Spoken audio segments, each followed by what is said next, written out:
Olá! Quando se fala em tecnologia, o que vem à sua cabeça? Máquinas de última geração, comunicação à distância, novas formas de interagir uns com os outros? Tudo isso tem a ver com tecnologia, claro. Mas não só isso. Tanto que a palavra, nesta série que começa hoje, ganha uma letra a mais, que faz toda a diferença. O S. Tecnologias. Ao longo da história foram criados diversos meios e técnicas que vêm modificando as relações do homem com o mundo. E os impactos dessas criações se deram em diversos momentos, em diversas áreas, inclusive na educação. Por isso, o tema do Salto para o Futuro desta semana é Tecnologias e currículos a serviço de quem? Vivemos em uma época marcada pelas novas tecnologias da informação e da comunicação. O Salto para o Futuro veio até São Paulo para ver o que muda nessa nova realidade. E veja ainda. Século XX, a era das grandes invenções. Na linha do tempo, saiba como e por que as criações tiveram um crescimento veloz no último século. Tecnologia, encantamento ou desilusão? Como o desenvolvimento dos recursos tecnológicos interfere nos dilemas sociais e nas questões éticas no século XXI. No Sesc Madureira, no Rio de Janeiro, vamos conhecer oficinas e atividades desenvolvidas no espaço Internet Livre. Em São Paulo, vamos ao Museu da Pessoa para saber como tecnologia e histórias de vida se unem para a preservação da memória. E não perca, Fernando Almeida, professor da PUC de São Paulo, é o entrevistado do programa de hoje. Mas em nada o conteúdo trazido pela web substitui o trabalho de assimilação que é feito em dupla mão. É feito com o aluno e é feito com o professor, é feito com a classe, é feito solitariamente, é feito com a família, é feito com a comunidade. Seja bem-vindo ao Salto para o Futuro, um programa da TV Escola, o canal da educação.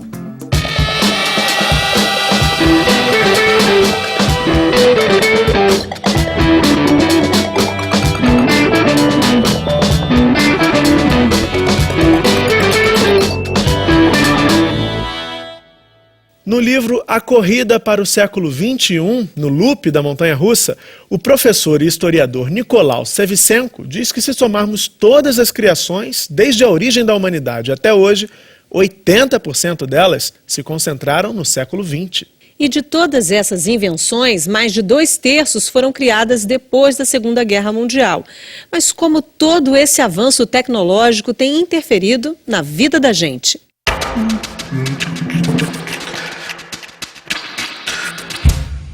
O domínio da técnica de produção do fogo, a invenção da escrita e o desenvolvimento da energia elétrica são capítulos marcantes da história da humanidade.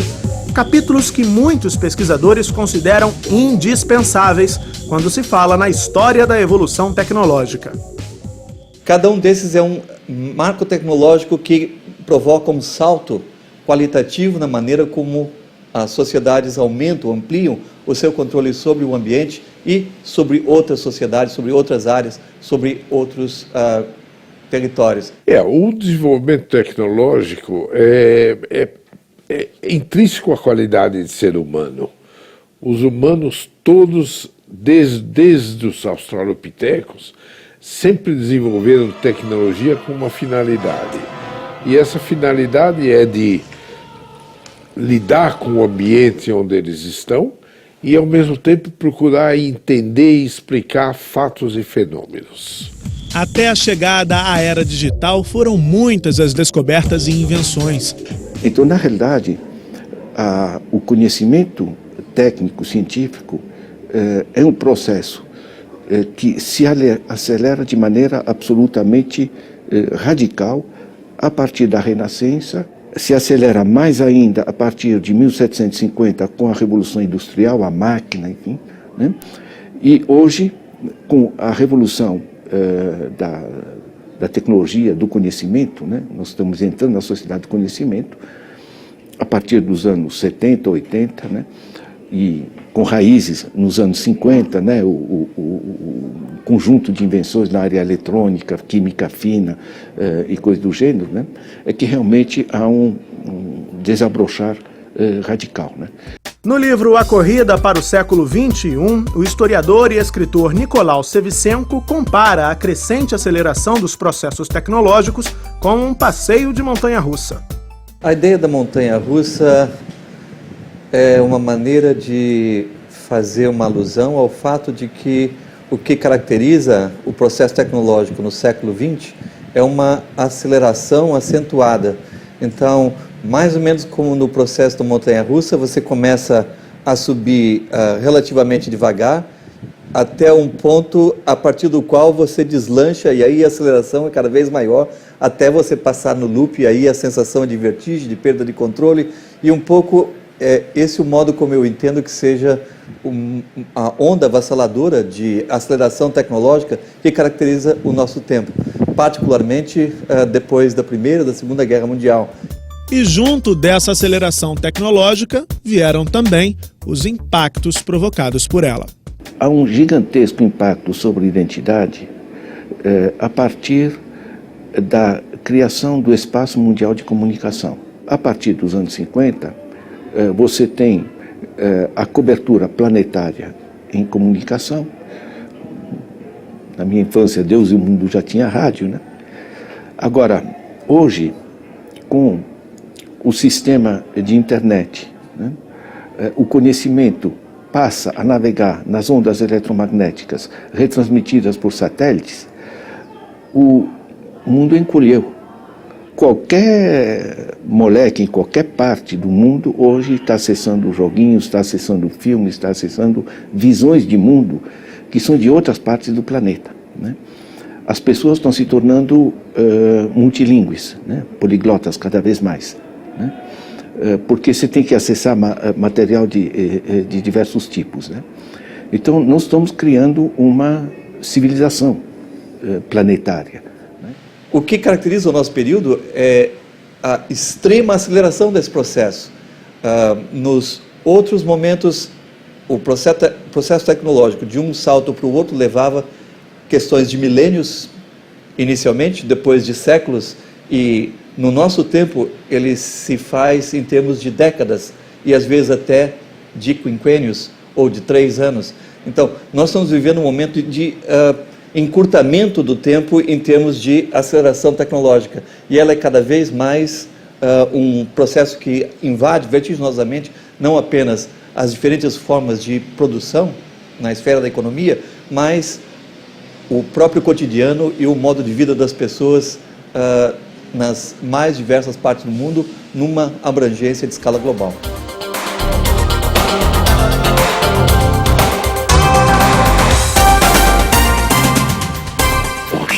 No último dia 31 de outubro, chegamos à marca de 7 bilhões de pessoas no mundo. E segundo a Organização das Nações Unidas, 5 bilhões não têm acesso à internet. Mesmo com o crescimento em progressão geométrica das tecnologias digitais, a humanidade ainda vive antigos dilemas. E um deles é a exclusão. A luz elétrica, o livro, a televisão, o telefone, o computador, a internet. Exemplos de tecnologias que mudaram o cotidiano de muita gente, mas ainda hoje nem todas são utilizadas por grande parte da população, principalmente as tecnologias digitais. De acordo com a Pesquisa Nacional por Amostra de Domicílio realizada pelo IBGE, em 2008, apenas 31,2% das casas brasileiras tinham computadores e 23,8% estavam conectadas à internet. O dever ético que se impõe no uso das tecnologias é de fazer com que elas sejam utilizáveis e acessíveis para todos. E eu acho que aí está o ponto em que a gente pode fazer a ligação entre o uso da tecnologia com a educação.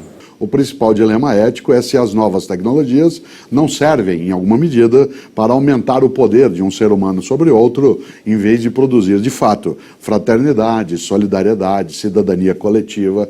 Essa é a questão ética central. No mundo do trabalho, a presença das tecnologias gera outras questões éticas. Enquanto para as empresas investimento tecnológico pode ser sinônimo de sucesso, para muitos trabalhadores, tecnologia pode significar a substituição do homem pela máquina. Não é o que pensa o historiador e professor Leonardo Trevisan, do Departamento de Economia da PUC de São Paulo. A minha visão é de que tecnologia não é esse monstro, tecnologia não é esse diabinho que nós estamos acostumados a tratar, né?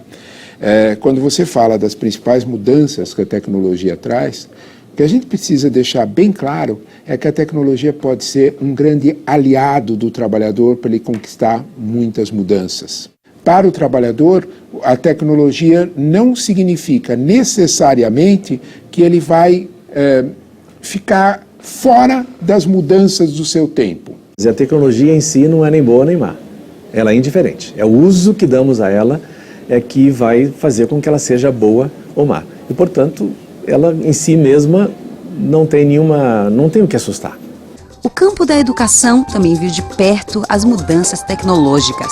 Do giz à lousa interativa, as escolas estão criando estratégias para se apropriar das novidades geradas pelas tecnologias digitais. A nova tecnologia permite que o professor também se torne interessante para os seus alunos usando a tecnologia. Eu não conheço nenhuma nova tecnologia que não seja educacional. Todos os processos de formação de novas ondas tecnológicas, eles nascem invariavelmente em laboratórios de universidade. As novas tecnologias não são apenas uma coleção nova de ferramentas, elas são um novo ambiente, elas caracterizam um novo ambiente e, portanto, uma nova cultura. Elas mudam o quadro cultural dentro da escola e o quadro do currículo, portanto. Nós não precisamos mais, na humanidade, de nada que diminua a nossa condição de existência coletiva. Por isso, é preciso cautela para que a gente não tenha, de um lado, a informatofobia, né, que é a rejeição a essas plataformas, e, de outro lado, a informatolatria, ou seja, a adoração quase religiosa em relação a esse mundo. O objetivo final é a capacidade de vida da humanidade e da vida em geral. Se assim não for, não tem para quê.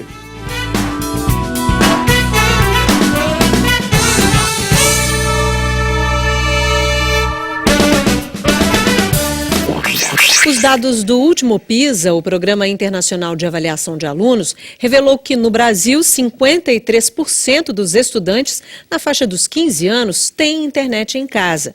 Esse número corresponde à média europeia de 10 anos atrás. Hoje, cerca de 90% dos estudantes de países europeus estão conectados nas próprias residências. Esses números mostram como o Brasil ainda precisa avançar quando o tema é acesso às tecnologias. O acesso e a apropriação dos recursos tecnológicos como direito de todos. Esse é o tema do Contexto, com a pesquisadora e coordenadora educacional da TV Cultura, Mônica Gardelli Franco. Confira.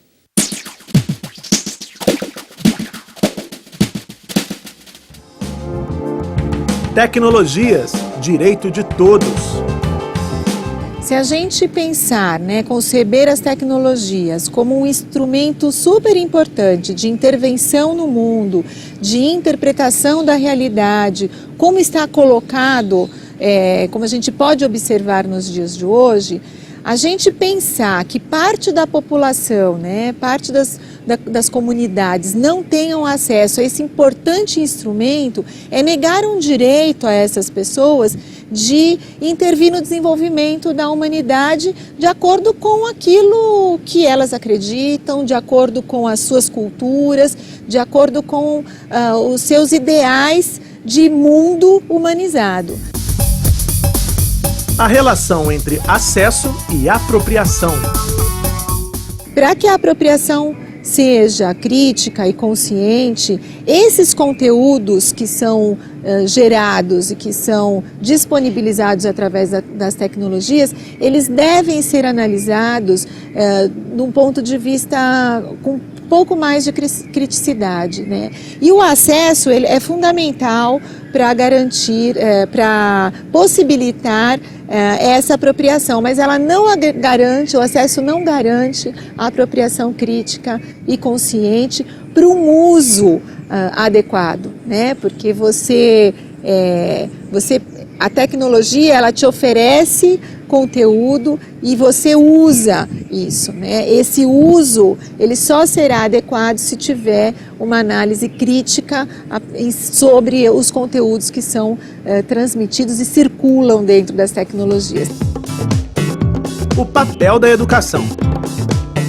O papel da educação é fundamental. Mais do que ensinar a usar a tecnologia, os educadores e todos aqueles que trabalham em processos de formação, eles precisam estar atentos a colaborar com esses indivíduos para que interpretem esses conteúdos e façam um uso ético, né, com um direcionamento, com um objetivo de construção da sociedade que desejamos. Hora de uma rápida pausa no programa de hoje. E se você quiser conferir a publicação eletrônica desta série, não perca tempo. Visite a página do Salto para o Futuro. O endereço é www.tvbrasil.org.br/salto. E fique ligado, porque no próximo bloco tem muito mais. Venha com a gente visitar o Museu da Pessoa em São Paulo e veja como a tecnologia pode contribuir para a preservação da memória social. A gente volta já.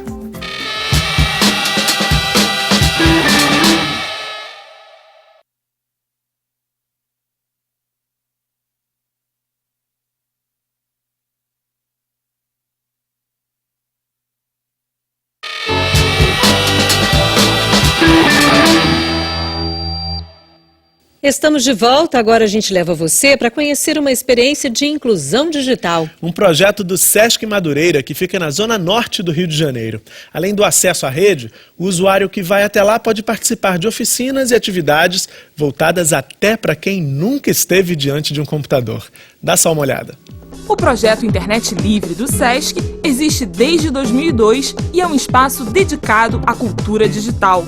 Bom, desde 2002 nós já começamos a implantar as salas, a fazer os estudos, muito inspirados que nós estávamos de algumas experiências acontecidas no Sesc de São Paulo. Então nós implantamos nas unidades aqui no Rio de Janeiro e desde 2002 nós estamos aí avançando, procurando cada vez mais aprimorar esse projeto.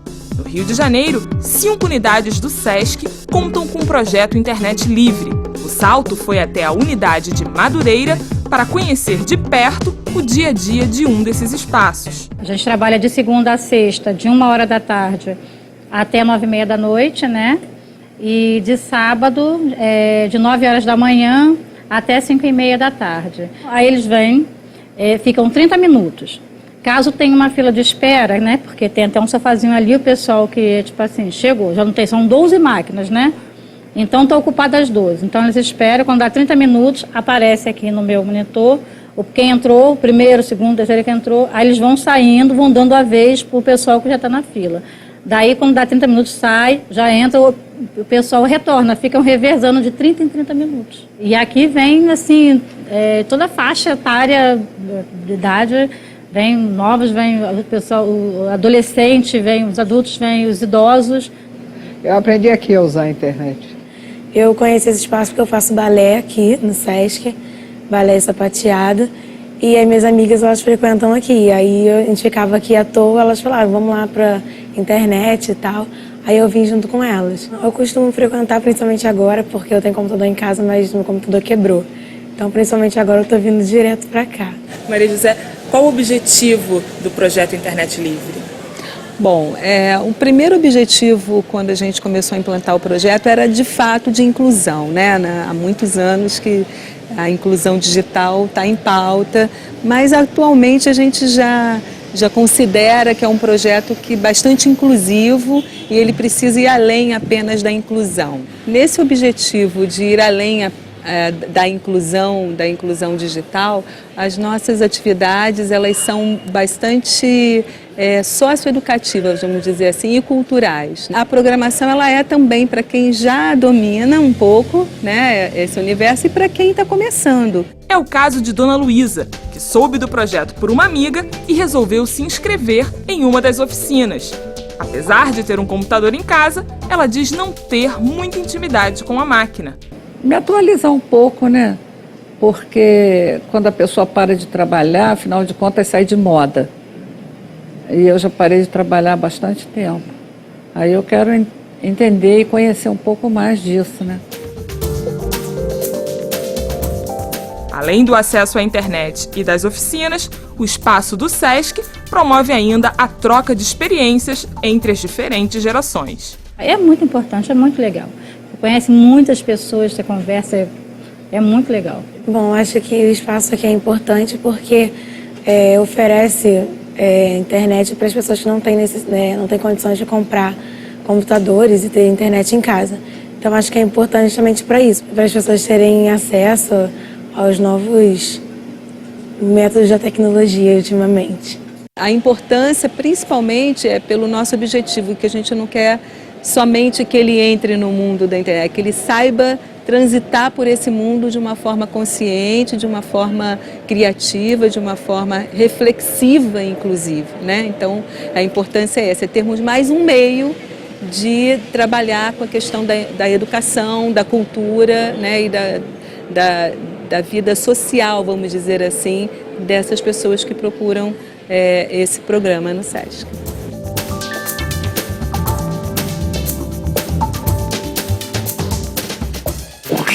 Na era digital, a palavra memória está associada à capacidade de armazenamento de dados, de forma temporária ou permanente. Mas vamos falar de outra memória, ou de outras memórias. Afinal, do encontro das tecnologias digitais com as lembranças que vivem em cada um de nós, surgem outras possibilidades de contar nossas histórias. Tecnologia e memória, esse é o tema do Contexto com a educadora Zilda Kessel. Acompanhe.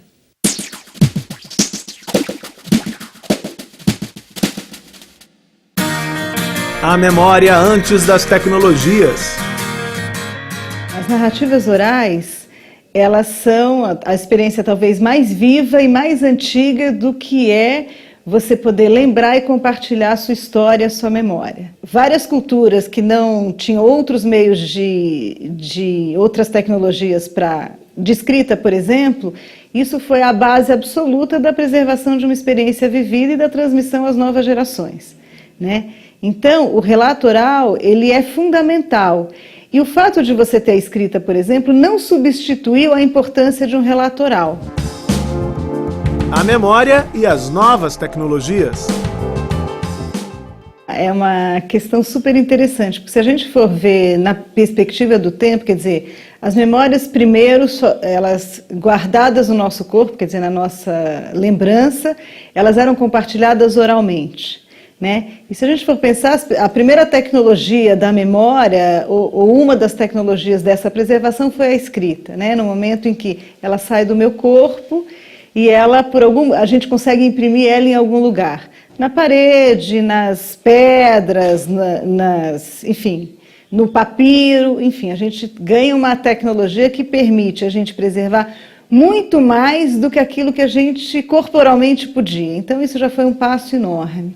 Né? Quando vem as novas tecnologias, essa possibilidade de guardar, ela é elevada ao infinito. Então, as novas tecnologias, elas permitem, primeiro, você registrar esse relato oral, né? E isso é fundamental na medida em que você tem culturas que ou se extinguem, ou estão se modificando, e o espaço de vida de uma pessoa, eles têm até 100 anos, vamos dizer assim. Então, as tecnologias são fundamentais para essa preservação. Registro e preservação de memória. Os gregos falaram isso, né? Tem lá uma passagem de um diálogo do Platão que se chega a um rei e diz assim: inventamos o remédio para a memória. Aí o rei pergunta: e qual é esse remédio? Esse remédio é a escrita. E o rei responde: vocês não inventaram o remédio, vocês inventaram o veneno, porque na hora que a gente registrar tudo, a gente não vai mais precisar lembrar. Eu acho que essa é uma passagem linda, né? Que mostra o seguinte, aí ele diz o seguinte: não, vocês lembraram para rememoração, ou seja, a escrita pode te ajudar a lembrar, mas ela pode te ajudar a esquecer se você só registrar e não tiver mais nenhuma relação com ela. Eu acho que esse é o sentido que a gente tem que pensar sobre as novas tecnologias, porque elas, de fato, permitem preservar tudo, desde que a gente possa, de alguma maneira, alcançar esse registro e revivê-lo, reviver pela leitura, reviver pela possibilidade de contar ao outro, eu poder pegar um relato do meu avô e contar ao meu filho, quer dizer, necessariamente ela nos ajuda, mas ela não é uma condição... Não está resolvido, né? Eu acho que nesse sentido a gente tem que olhar os acervos em geral de relatos, de histórias, de experiências vividas como uma metade do caminho, e a outra metade é construir meios de acesso para que as pessoas possam entrar em contato com essa memória preservada. E por falar em memória, você já parou para pensar em tudo que já viveu? O lugar onde nasceu, os caminhos que percorreu, as coisas que já presenciou durante todos esses anos? E já pensou também que a sua história de vida pode ser uma fonte valiosa para reconstituir a memória de um lugar ou de uma época? Foi a partir de muitas histórias de vida que em 1991, há 20 anos, surgiu o Museu da Pessoa. A sede fica em São Paulo, mas as ações do museu se espalham por diversos lugares do país. Um museu virtual para valorizar e preservar histórias de vida. Foi com essa ideia em mente que a historiadora Karen Workman criou o Museu da Pessoa há quase 20 anos. O museu tem sede em São Paulo e desde o início utiliza a tecnologia para democratizar e ampliar a participação das pessoas na construção da memória social. A gente começou com a ideia da base de dados, dos vídeos gravando as histórias, e fomos pioneiros no Brasil no multimídia. Então, em 93, nós lançamos o museu com uma experiência, não existia nem CD-ROM ainda, mas nós lançamos o museu num protótipo dos primeiros programas multimídias que começavam. O que significava isso? A pessoa contava a história, então você tinha o trecho da história, um pouco do vídeo e ilustrações com fotos daquela história. Então, assim nasceu a ideia de um museu que inseriam narrativas multimídias. Atualmente, o acervo do museu tem cerca de 15 mil depoimentos, todos de pessoas que moram no Brasil. Qualquer um pode contar sua história pela internet ou aqui mesmo, no estúdio do próprio museu. O objetivo principal do museu foi criar um museu. O que é um museu? Um museu é um lugar onde a gente preserva o que a gente acha que é importante. Então, onde esse museu, especialmente, tivesse um objeto diferente, que são as histórias das pessoas. Então, a ideia do museu foi dar importância às pessoas comuns. Todas as pessoas de uma sociedade podem ter a oportunidade de ter a sua história de vida preservada e essa história fazer parte de uma memória que, no fundo, pertence a todos. Em 2001, a equipe do Museu da Pessoa inovou mais uma vez, com a criação de um programa voltado para a formação de professores.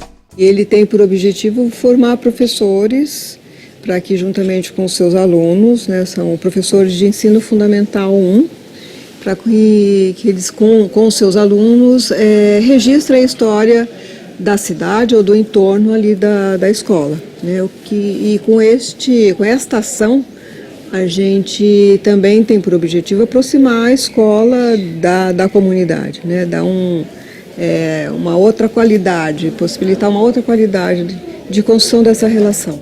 O programa de formação tem várias ações, dentre elas a Memória Local na Escola, que acontece durante todo o ano letivo e é destinada a professores de escolas da região Sudeste.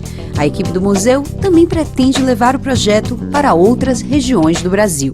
Cada encontro é um passo na metodologia para chegar até a entrevistar um morador da cidade e aí, a partir dessa entrevista, constroem textos e desenhos e aí culmina com um produto, uma exposição numa praça pública. Os diferentes projetos chamaram a atenção de outros países e atualmente o Museu da Pessoa é formado por 4 núcleos nos Estados Unidos, Canadá e Portugal.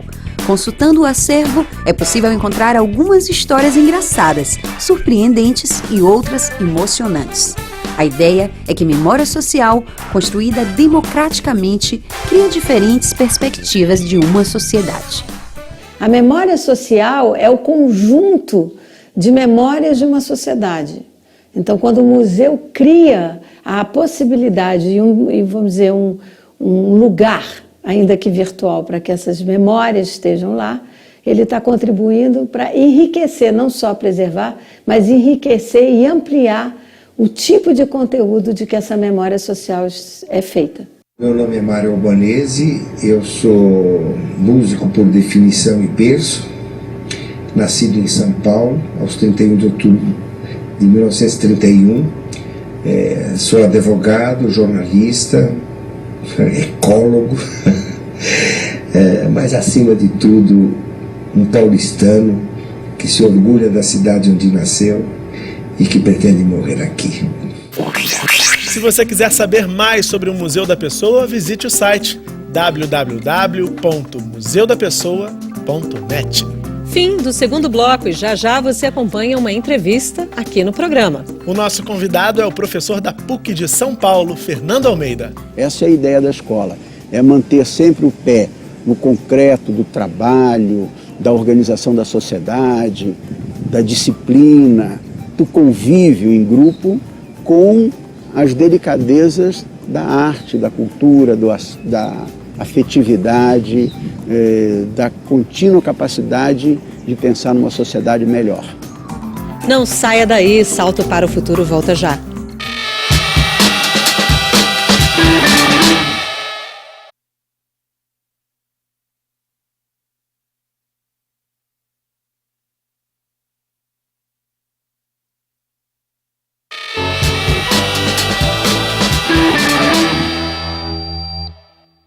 Estamos de volta com o terceiro bloco de hoje e é hora de acompanhar uma entrevista com o professor e pesquisador Fernando Almeida. A relação da web com o currículo e o papel das tecnologias no processo educativo estão entre os temas desse bate-papo com a repórter Lara Carvalho.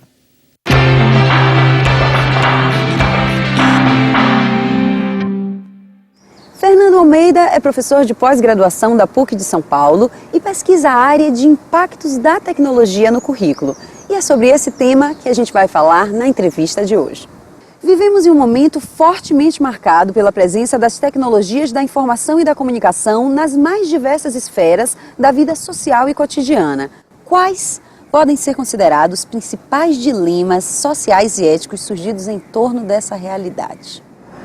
Bom, em primeiro lugar, o dilema ético é com relação à possibilidade de acesso deste enorme material produzido por tantos homens, por milhões de homens que trabalharam para que a tecnologia fosse elaborada em tanto tempo, e isso ser de acesso a todos. Isto é o grande dilema inicial, que todos possam ter acesso a isso.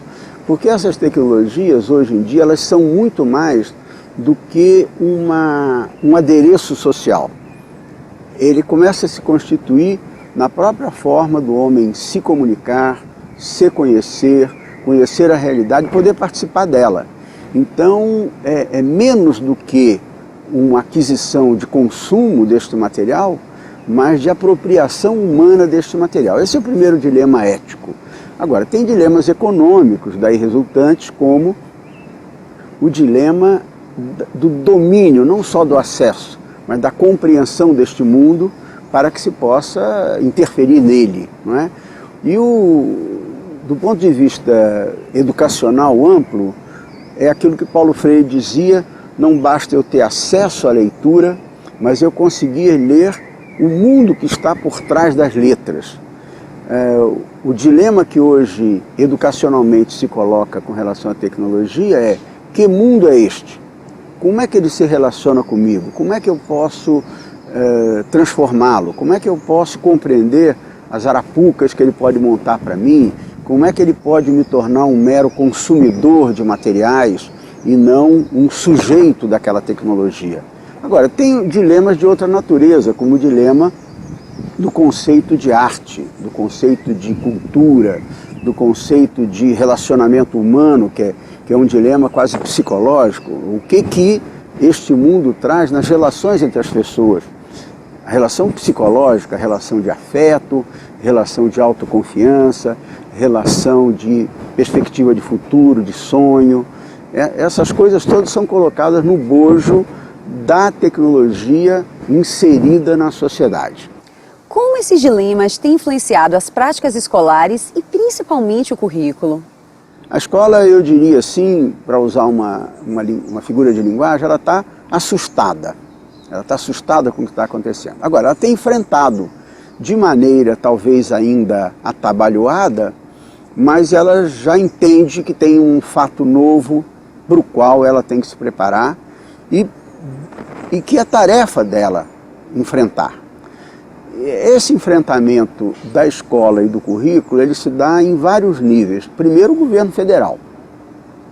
Os estados, os municípios, as famílias, o currículo, as disciplinas, todo mundo está se remobilizando para entender o que está acontecendo e como atender essa demanda nova da tecnologia, que aparece muito fortemente porque ela vem carregada de um movimento econômico, ela custa caro, ela exige grandes compras, ela exige nova arquitetura da escola para recebê-lo, se é no laboratório, se é nas escolas, se as crianças levam o laptop para casa, se os professores têm direito, se tem financiamento para os professores adquirirem a tecnologia.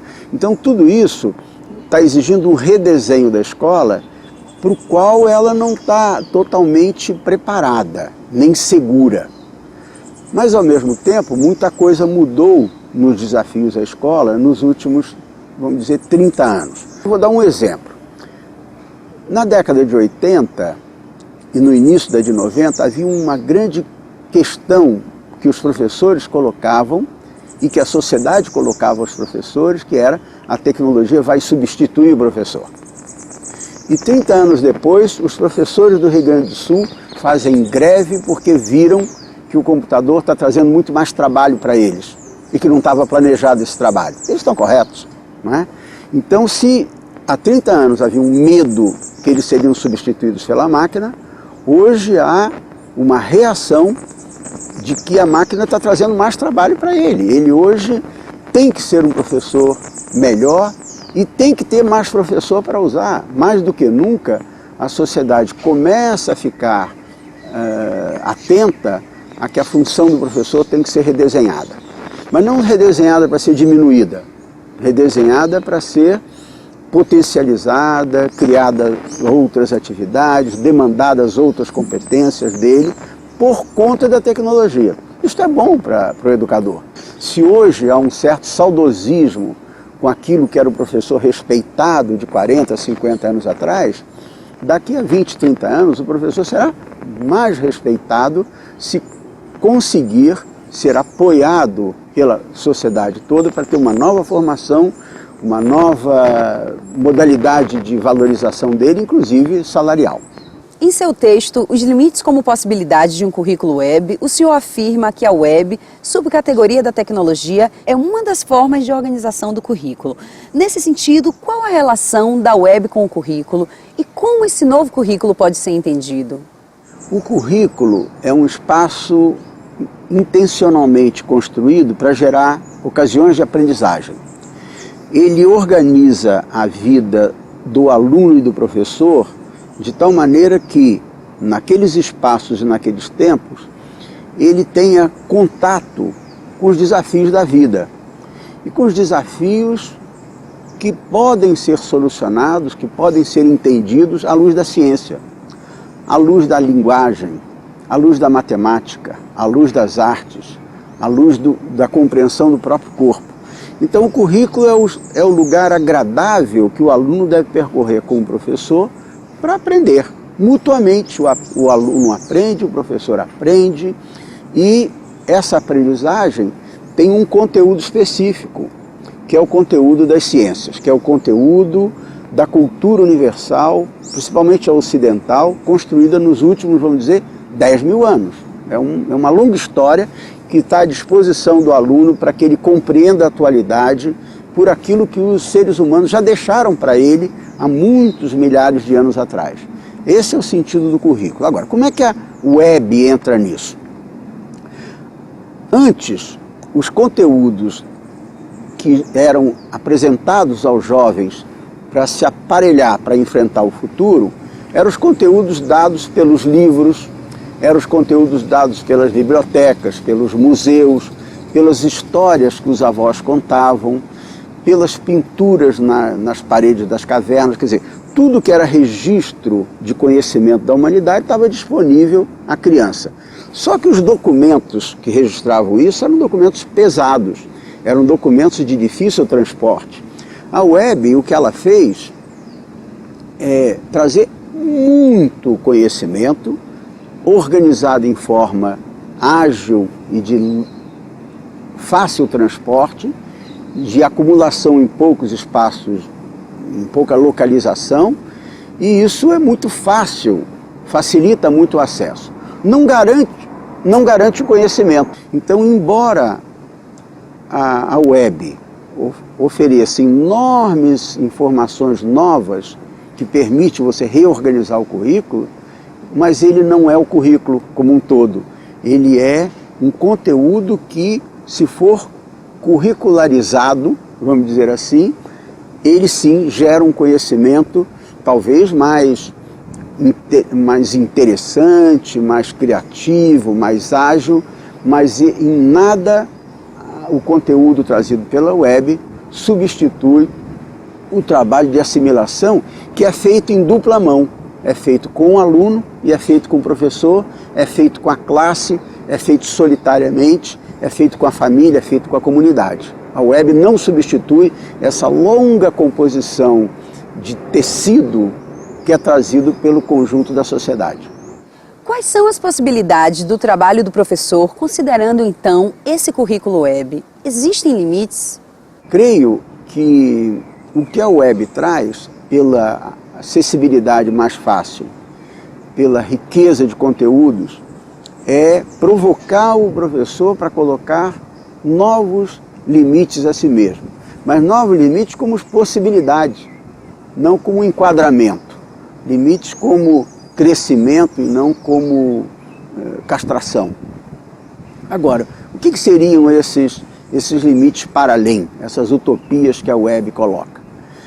E que não existiam em outras modalidades de aprendizagem, em outras condições de aprendizagem. Primeiro, é o acesso ao mundo inteiro. Hoje é possível se falar com a África, ou com a Oceania, ou com o interior mesmo do Brasil, com uma enorme facilidade. Isso faz com que alunos e professores no interior da escola possam se entender cidadãos universais.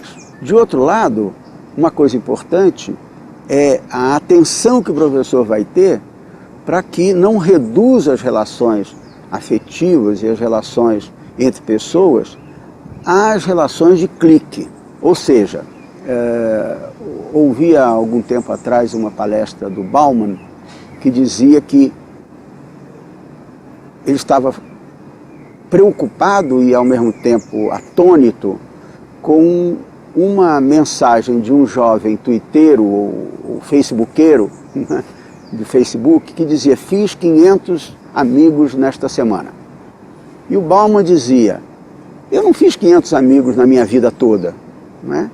O que é o conceito de amizade ao que os dois se referem? O Bauman dizia: a diferença do outro amigo dele é que ele desliga a hora que ele quer.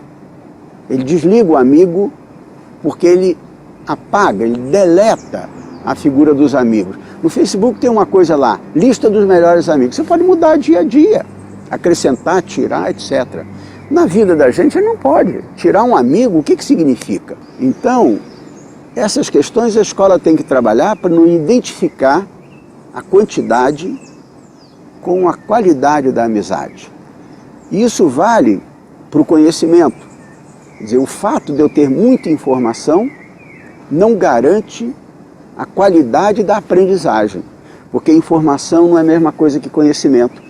O processo de passagem da informação para o conhecimento se dá com um longo trabalho didático-pedagógico, motivacional, valorativo, que faz com que eu pegue uma coisa que é um dado ou é uma informação solta e sem significado para algo que eu jogo para dentro de mim. É como alimentação. Eu não como qualquer coisa. Então esse espaço entre a obtenção da informação e a introjeção daquilo que é o conhecimento é que dá prazer de conhecer. E a escola tem que ser um lugar de prazer de conhecer. O que não quer dizer só fartura do conhecimento. Para finalizar, como a escola pode contribuir para o acesso democrático e para uma apropriação crítica dessas tecnologias? Bom, a escola, ela tem que lutar muito para ser isto que você me perguntou, a apropriação crítica da tecnologia, porque ela hoje está dividida muito entre a sua função pragmática de formar para o mercado de trabalho, pragmática de ter índices de rendimento X ou Y, parecido ou não parecido com a Finlândia, mas a escola tem a função também de ser uma consciência da sociedade. É ali que, contraditoriamente, a sociedade se repensa. Ali existe a função de continuar que a sociedade sempre foi. Eu quero preparar minha filha para ser o que eu fui. Mas na escola ela aprende a me superar, a ir além de mim mesmo. Então a escola tem essa ambiguidade de preparar a partir do que fomos, mas não está contente com tudo que somos. Agora, essa função ela pode ser diminuída se a escola não tiver o senso crítico contínuo de dizer: não sou uma mera preparadora para o mercado de trabalho, não sou uma mera preparadora para as pessoas serem funcionárias de grandes empresas. Eu quero que elas tenham um emprego, que elas tenham um trabalho, que elas tenham habilitações profissionais para enfrentar a vida. Mas eu quero que ela possa continuar a curtir um museu, a saber fazer um bordado, ou a conseguir ir a um jogo de futebol com as crianças, a valorizar o plantio de alguma coisa no jardim da sua casa, ou encontrar com os amigos no fim de semana. Essas coisas, só que com um novo conteúdo, que é o conteúdo de uma cultura mais globalizada como a gente tem hoje, mais humanizada como a gente pode vir a ter.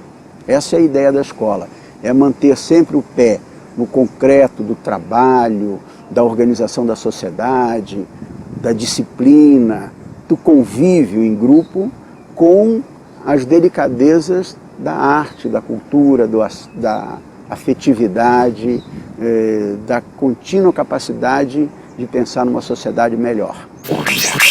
Em 1971, o cientista Alan Kay disse que a melhor maneira de prever o futuro é inventá-lo. E como o futuro se faz ou se inventa, hoje é importante refletir sobre o real papel das tecnologias no desenvolvimento humano, especialmente no que diz respeito à educação. E quando falamos sobre currículo e tecnologia, a serviço de quem eles estão? A pergunta, que é o título desta série, também é o tema do Mosaico.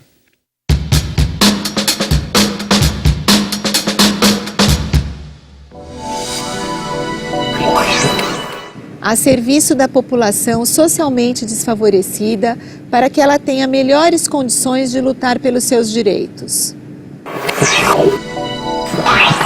A tecnologia, na verdade, é um elemento ausente do currículo. Ela chama atenção por estar ausente do currículo.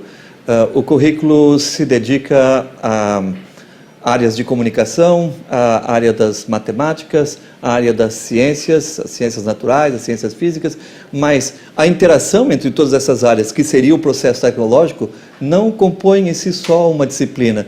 E, nesse sentido, eu acho, temos aí uma lacuna muito grave, porque, hoje em dia, mais do que nunca, a nossa realidade, o nosso cotidiano, as nossas relações, não apenas no dia a dia, em escala local, mas em escala global, estão profundamente dominadas pelo processo tecnológico, e quanto nós menos entendemos esse processo, mais seremos vítimas e mais seremos levados por ele, ao invés de termos o controle da situação.